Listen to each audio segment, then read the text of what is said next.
Hi guys, it's Jessie here. I'm back with another video. We are back in my home management notebook. I shared this with you guys in my January budget overview, which I will link up in the little card so that you guys can check that out if you missed it. But today we're going to be talking about sinking funds. I mentioned in that budget video that we save $100 a week towards our sinking funds, and I said that if you guys were interested, I could share with you what we are saving for our sinking funds. Some of you seemed interested in that. So we're going to go over that today.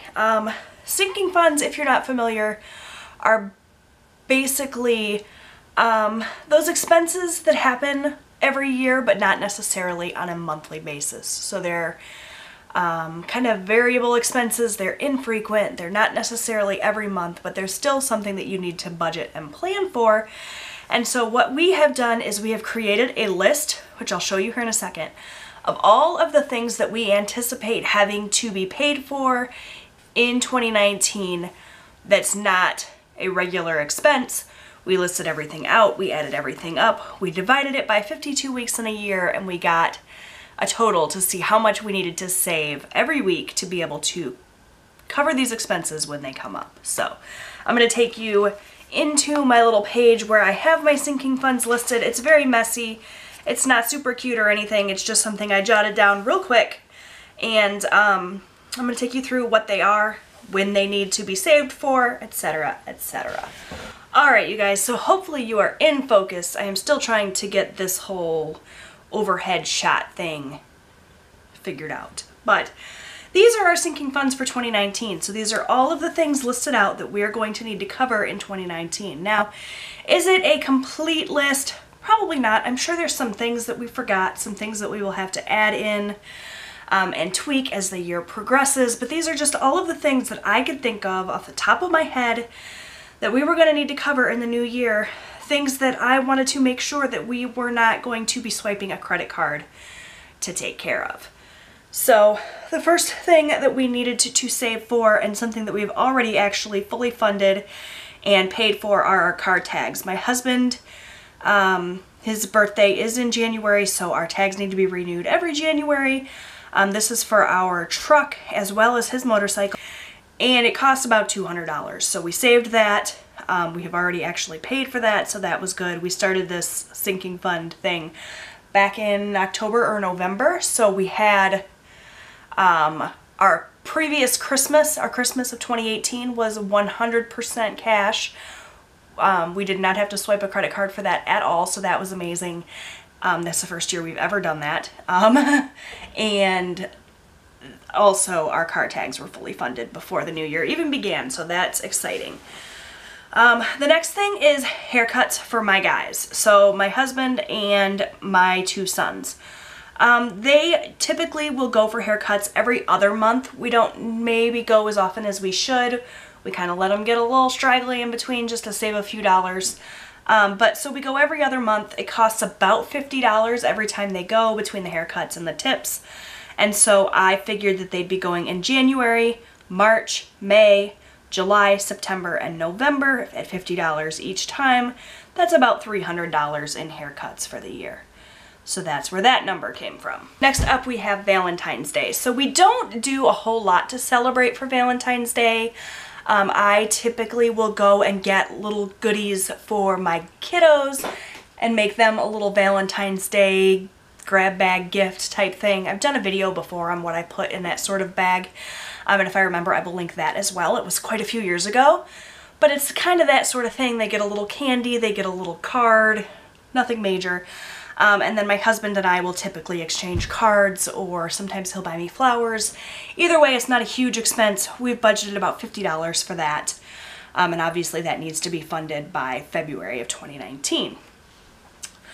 Another thing that we save for 2019 is grooming appointments for my dog. So I have a little Shih Tzu.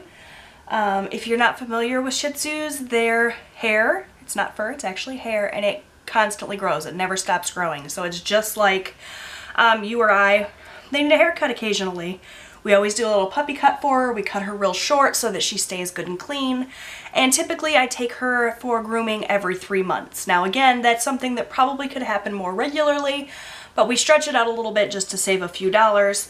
It costs about $50 each time. Sometimes it's a little bit less if she hasn't gotten matted or if she's not, you know, been rolling around in mud or whatever, but I always budget $50 each time, and then if it's less, fantastic.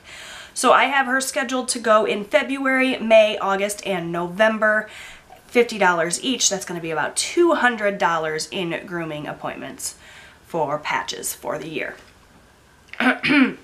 Next up is oil changes. So we try to go, you know, every 3 months like they recommend, or every 3,000 miles or whatever it is. I don't know exactly. My husband's the guy that takes care of all the oil changes, but I figured we're going to go about 4 times in a year, you know, quarterly. So I have it scheduled for February, May, August, and November, and at $40 each time, we needed to save about $160 in oil changes. Now, something that I always do is round up a little bit. So usually our oil changes aren't $40, they're like $36. Occasionally it'll be a little bit more if we need an oil filter or whatever. But I always round up just so that I know we're covered. So that is oil changes, $160 for the year. Next up, we have our Amazon Prime membership that actually has gone up in price. It used to be $100, it's now $119. I think it's still very well worth it. So we need to save up that $119 by March of 2019. That is when our Amazon Prime needs to be renewed. In April, we're going to have Easter. We do Easter baskets for my kiddos. We do an Easter dinner. So it's not like a humongous expense, not nearly as much as Christmas, but we do like to have some money set aside for that. So for Easter this year, we are planning to save $250, and that will cover the Easter baskets, it'll cover the dinner, it'll cover anything else Easter related, and that obviously needs to be saved by April of 2019 so that we can have all of this stuff in time for Easter. So for Mother's Day in May, we wanted to save a little bit of money. Not a lot. Again, we don't do humongous celebrations for Mother's Day, but this will be enough for the kids to each get me a card, my husband to get me a card, for us to get cards for Eric's mom and his stepmom. We do not, my mom has passed, so we don't have to do anything for her, unfortunately, but that'll cover that. And if we want to send anybody flowers or anything, again, it's not a humongous expense, but we definitely wanted to save for it so we could do a little bit of celebrating, myself as well as the moms in our lives. So that's that, $50 in May. And then Father's Day is the same. This is for me to get my husband a little gift, and his dad a little something. If we wanted to do like a barbecue or something, throw some steaks on the grill, that $50 will cover that as well. So that is $50 for June of 2019. In July, we have our 4th of July celebration. 4th of July is actually my husband's favorite holiday. We always go to our campground. We have a big barbecue. We usually make a fun weekend out of it. So we wanted to have a little bit more money for that fun 4th of July weekend whenever we celebrate that. So we have budgeted $150 for the 4th of July festivities. And obviously we need to have that funded by July. Another big thing that happens every year is back to school shopping. So my children go back to school in September, but we definitely want to have our fund funded by August so we can do all our shopping before the new school year hits. So we have decided to save $300 for back to school. This will cover any new school clothes that the kids need as well as school supplies.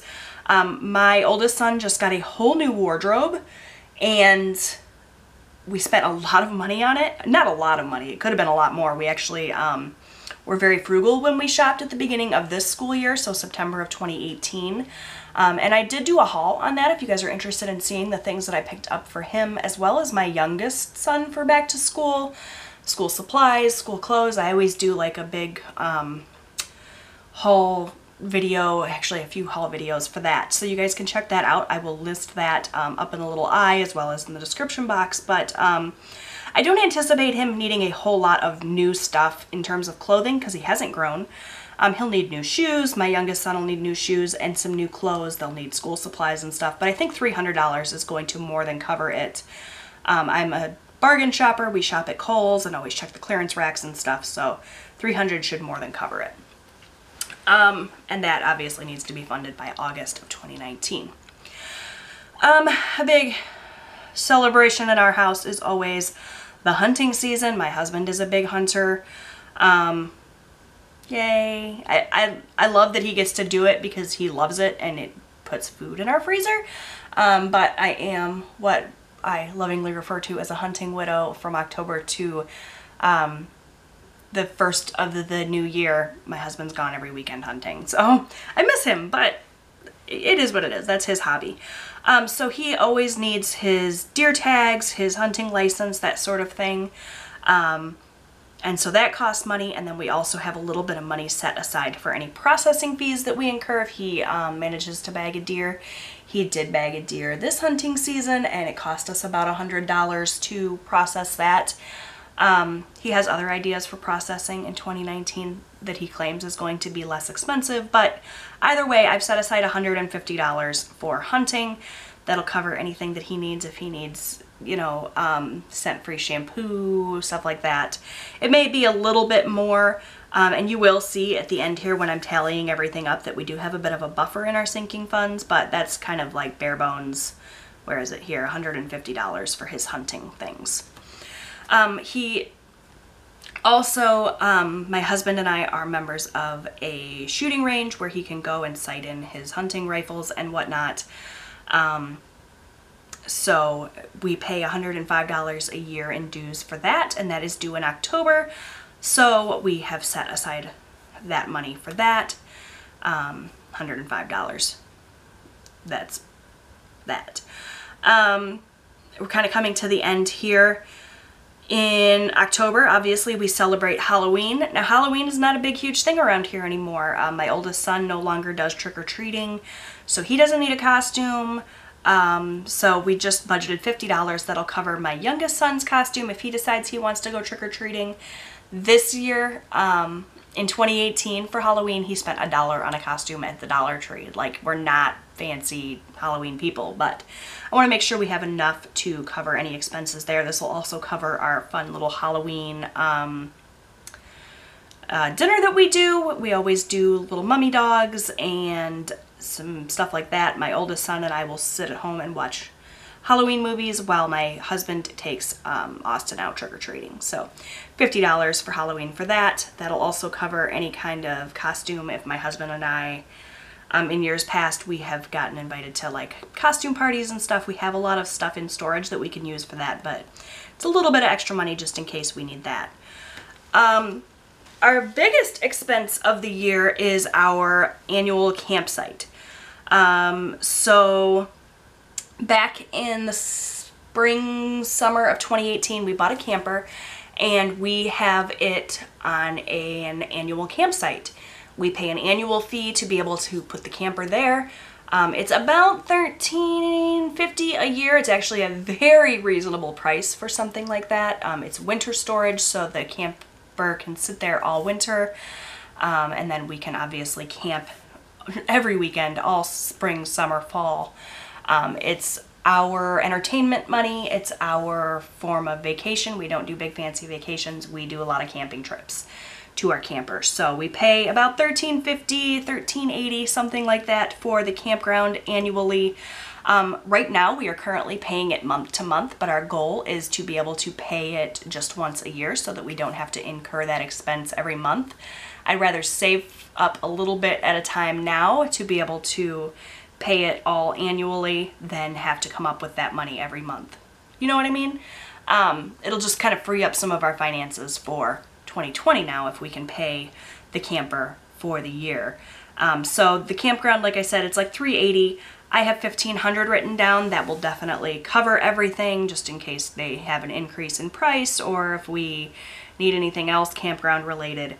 So we're trying to save $1,500 by November. That's when our annual site renewal comes into play. So there's that. It's a big expense, but you know, we started saving back in October or November of 2018, so we've had a little bit of time to accrue some of this money. So hopefully by November we will have that set aside and ready to go. Also in November we have Thanksgiving. I have set $100 aside for our Thanksgiving meal. My mother-in-law always chips in with our Thanksgiving meal as well because she joins us for Thanksgiving. So between what she gives us and this $100, it will more than cover our Thanksgiving meal. We always do a great big meal, you know, kind of traditional Thanksgiving, $100 for that. And lastly, we have Christmas. So in years past, we've spent much, much more than this on Christmas. We have downsized a lot this past Christmas that just passed. We downsized a lot and still were able to have a wonderful Christmas without it breaking the bank. So we've cut down a lot. We have budgeted $800 for Christmas. That is for gifts for my children, as well as any Advent things that we decide to do. If you guys have watched my Vlogmas videos in the past, you know that in December we do a lot of holiday themed activities. We call those our Advent adventures. My kids are getting a little bit older now, so I don't know how much Advent we will do in Christmas 2019, but I wanted to set aside a little bit of money for that.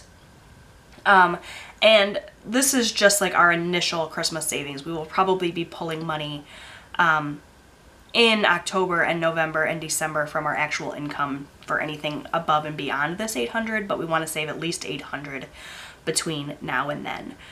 So that covers everything there. So that obviously I want funded by November so that I can do all the Christmas shopping, etc., etc. That is everything that I can think of that we want to save for in 2019. And so what I did was I totaled everything up and I got a total of $4,534. And then I simply just divided that by 52 weeks in a year so that I knew how much we needed to save every week. My husband does get paid weekly. If we were bi-weekly, we wouldn't do it by 52. If we only got paid monthly, we would do it by 12. But since he gets paid weekly, we divided it by 52 weeks in a year. And that led us to figure out that we needed to save about $88 a week. You guys know me and my buffers. I then rounded this up and we save $100 a week for our sinking funds. Now, occasionally we have a short week. My husband does get paid commission, so it's variable income. Some weeks obviously are better than others. So if we have a week where we don't really have an extra $100 that we can afford to set aside, if we have larger bills that month or we are just focusing on other goals, we don't necessarily always put away $100 a week. Some weeks we skip, some weeks we'll only put $50, but it is our goal to do $100 a week.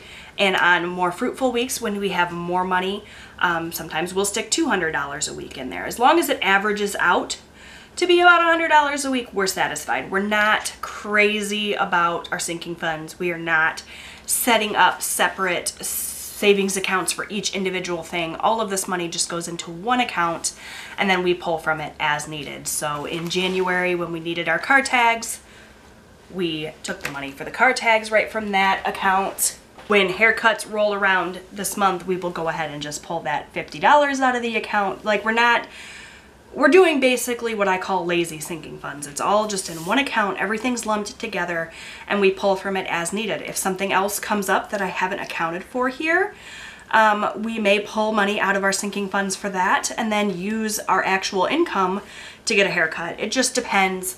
This is just basically like planning ahead, trying to have money set aside for certain things, but it's real loosey-goosey. I'm not super anal about it, but I do like to try to plan ahead. So that is it for my video on our sinking funds for 2019.